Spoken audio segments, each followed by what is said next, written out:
অনিয়ম দুর্নীতির জেরে আলোচিত শিল্প গ্রুপ এস আলমের নিয়ন্ত্রণে থাকা কয়েকটি ব্যাংক দুর্বল হয়ে গেছে। এসব ব্যাংকের গ্রাহকরা চাহিদা অনুযায়ী তাদের আমানত তুলতে পারছেন না। টাকা ছাপিয়ে দুর্বল ব্যাংকগুলোকে সাহায্য করছে বাংলাদেশ ব্যাংক। মঙ্গলবার রাজধানীর সিরডাপ মিলনায়তনে ক্ষুদ্র ঋণ নিয়ে আয়োজিত এক কর্মশালায় কেন্দ্রীয় ব্যাংকের গভর্নর জানালেন, চলতি বছরের মধ্যেই এসব ব্যাংকের গ্রাহকরা তাদের টাকা বুঝে পাবেন। আমি ব্যক্তিগতভাবে 10 বছর আগে থেকে বলতেছিলাম যে ইসলামের ব্যাংকে আপনারা টাকা রাখবেন না, আপনারা রাখছেন, 2% ইন্টারেস্ট বেশি দিচ্ছে, এখন ধরা খেয়ে গেছে। এখন আপনাদেরকে উদ্ধার আমরা করব, কিন্তু একটু সময় দিতে হবে। আমরা ধাপে ধাপে করব। ব্যাংক রেজলিউশন অ্যাক্টে আমরা যাচ্ছি, আমরা ব্যাংক কনসলিডেশন কিছু করতে হবে, ইত্যাদি অনেক কিছু করা যাবে, করা হবে।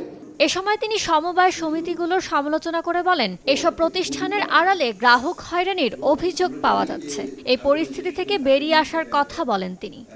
এবং প্রয়োজনীয়তা আছে কিনা এট অল, কারণ এটা কিন্তু ওই বেসিক্যালি লোন শার্ট তৈরি করছে অ্যাট দ্য লোকাল লেভেল, এবং সেটাকে লিগালাইজ করে দিচ্ছি সমবায় সমিতির নামে।